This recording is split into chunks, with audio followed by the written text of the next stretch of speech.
Housing prices seem to be falling in certain parts of the country despite the sharp rise in housing unaffordability in America overall.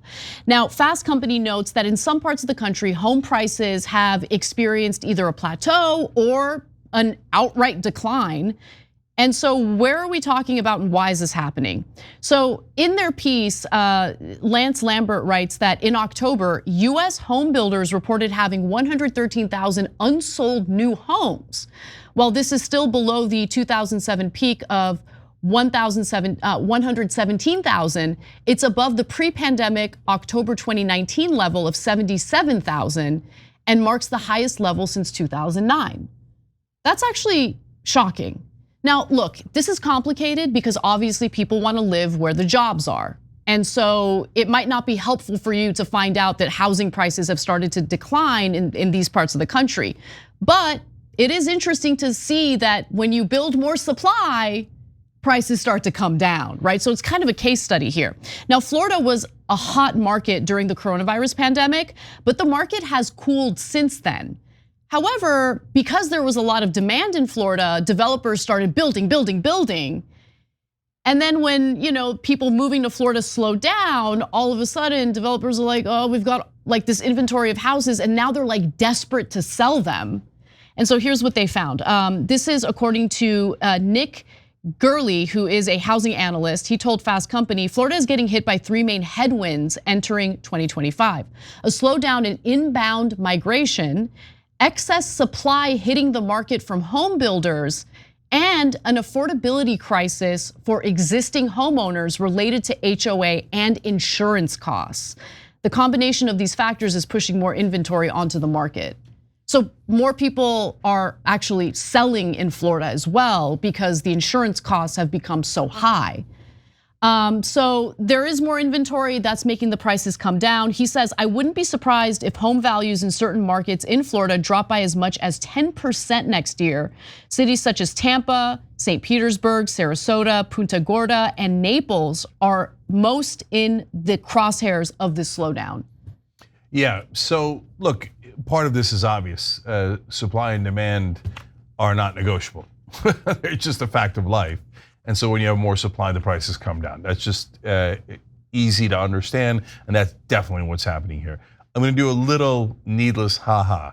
So all the folks who are like, everybody's moving to Florida, California sucks. Don't be salty because Okay, no, it's not you. He's salty because I thought about it. No, you didn't go. Okay, no, it was a lot of folks, including right wingers, who were like, California's dead, man. Everybody's going to Florida. Okay, well, what happened now? A lot of people went to Florida and Texas and realized, oh, weather. Okay, that's kind of a factor. Florida's weather, with the exception of hurricanes, obviously, right, is totally delightful. You usually go in the winter.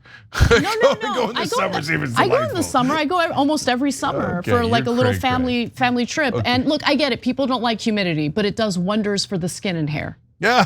Okay. Well, it doesn't do wonders if you like to sweat. Anyways, or if you're prone to it. Okay. So, but overall, look, there are things we can do to fix things because we get so drowned in pessimism these days. Yeah. And this is not something the government did or politicians did. It was just the market that naturally took care of this or went in this direction. But it does go to show you that whether it's the market or the government, when we take actions that make a difference, well, it can actually get things under control. So along those lines, if the government were to say private equity cannot buy homes anymore, well, that would also affect demand, which would affect prices, right? And that would also help to bring prices down. And private equity buying residential homes has zero value in this country, none. It is massively counterproductive because it takes the wealth that we can create in our homes and moves it over to Wall Street. So if the government takes that action, which by the way, the left-wing populists and the right-wing populists are in favor of, it could actually help tremendously with housing prices, and we should all demand that they do that. And by the way, Florida and Texas have restricted foreign investment into residential real estate, which I think is helping as well, although this report didn't get into it.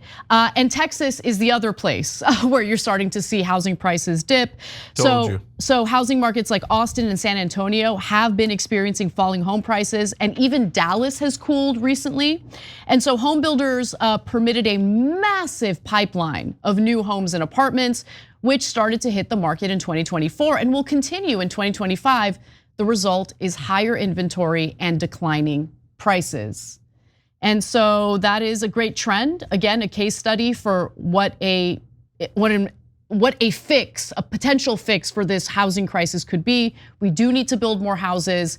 Any talk of like government subsidies to help like subsidize like first-time home buyers, that's not gonna solve the problem, because that's just introducing more capital to an already restrained market.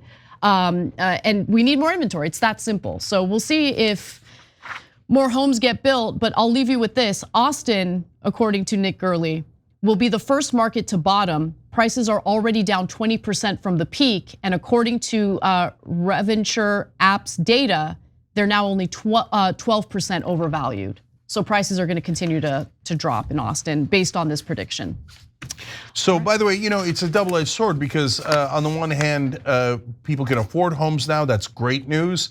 But if you own a home in those areas, I obviously get that that's gonna reduce the value of your home too, and you're hard hit by it. So it's a balancing act, but but right now, all across the country, and even still in Austin, that's taking this big hit, the housing prices are still overvalued. Yes. And it's because of the other factors that we're talking about, like private equity and people from outside the country buying homes and not even living in them. Thanks for watching The Young Turks, really appreciate it.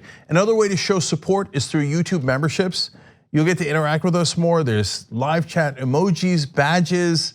You've got emojis of me, Anna, John, JR, so those are super fun. But you also get playback of our exclusive member-only shows and specials right after they air. So all of that, all you gotta do is click that join button right underneath the video. Thank you.